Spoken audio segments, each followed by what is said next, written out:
ABVP Rajanna Sircilla జిల్లా శాఖ ఆధ్వర్యంలో ఈరోజు జిల్లా వ్యాప్తంగా ఉన్నటువంటి ప్రభుత్వ మరియు ప్రైవేటు స్కూల్ పాఠశాలను బంద్ చేయడం జరుగుతుంది. ఈ రాష్ట్ర ప్రభుత్వానికి మేము ఒకటే చెప్పదలుచుకుంటున్నాం.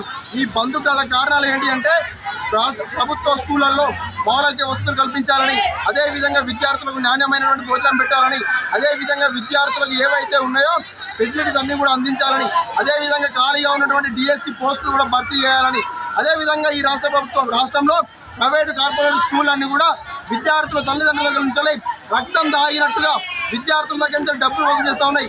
యూనిఫామ్స్ పేరుతోటి, బుక్స్ పేరుతోటి, అదేవిధంగా అనేక రకాల ఫీజుల పేరుతోటి ఈ రాష్ట్రంలో ప్రభుత్వ కార్పొరేట్ స్కూల్ కూడా విద్యార్థుల దగ్గర నుంచి రక్తం దాగినట్టుగా ఫీజులు వసూలు చేస్తూ ఉన్నాయి. దానికి నిరసనగా ఈరోజు రాష్ట్ర వ్యాప్తంగా ఉన్నటువంటి ప్రభుత్వ మరియు ప్రైవేటు పాఠశాలన్నీ కూడా బంద్ చేయడం జరుగుతుంది. అందులో భాగంగానే రాజన్న సిరిసిల్ల జిల్లా వ్యాప్తంగా బంద్ మాత్రం పూర్తి విజయవంతమైంది. 100% పూర్తి విజయవంతం. బంద్ మొత్తం కూడా ప్రశాంతంగా జరగడం జరుగుతుంది. ఈ బంద్కు సహకరించిన విద్యార్థి పరిషత్ కార్యకర్తలను, విద్యార్థులకు ప్రత్యేకమైన ధన్యవాదాలు తెలుపుతున్నాను. నా పేరు అక్కెం నాగరాజు, ఏబీవీపీ రాజన్న సిరిసిల్ల జిల్లా కరీంనగర్.